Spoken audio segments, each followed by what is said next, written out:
नमस्कार, आप देख रहे हैं न्यूज फॉर एशिया और मैं हूं गीतिका पांडे।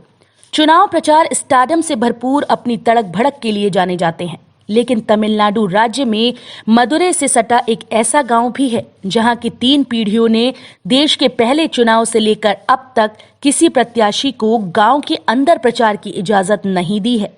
ना तो किसी नेता को गांव घर में झंडे, बैनर, पोस्टर और कटआउट्स लगाने की इजाजत है और ना ही तमिलनाडु की चुनाव संस्कृति का हिस्सा बन चुके कैश फॉर वोट के लिए यहाँ कोई जगह है। प्रत्याशी कोई भी हो, उसे गांव की सीमा से ही रवाना कर दिया जाता है।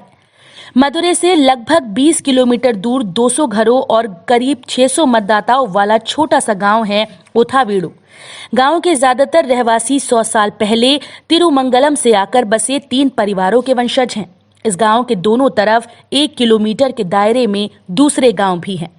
दोनों तरफ प्रचार का शोर भी है और पार्टीज के पोस्टर्स, बैनर्स और चुनाव चिन्हों से सजी दीवारें भी। प्रचार के दौरान जमकर ढोल, नगाड़े और पटाखे फोड़ने की परंपरा भी जारी है। लेकिन ओथावीडु गांव में घुसते ही माहौल बिल्कुल शांत नजर आता है। गांव की सीमा पर ही किसी भी पार्टी के प्रत्याशी का पारंपरिक तरह से स्वागत किया जाता है। प्रचार वाहन के गांव में घुसते ही लाउड स्पीकर बंद कर दिए जाते हैं। यह परंपरा आजादी के बाद हुए पहले चुनाव से चली आ रही है। तमिलनाडु में दाह संस्कार भी जश्न की तरह ढोल, धमाकों और पटाखों के साथ करने की परंपरा है, लेकिन ओथावीडु में इसकी इजाजत नहीं है। फिल्म स्टार्स को लेकर दीवानगी तो यहाँ भी है, लेकिन फिल्मों के पोस्टर नहीं लगते। गांव के लोगों का मानना है कि पार्टीज के प्रचार, भाषणबाजी से आपसी मनमुटाव बढ़ता है।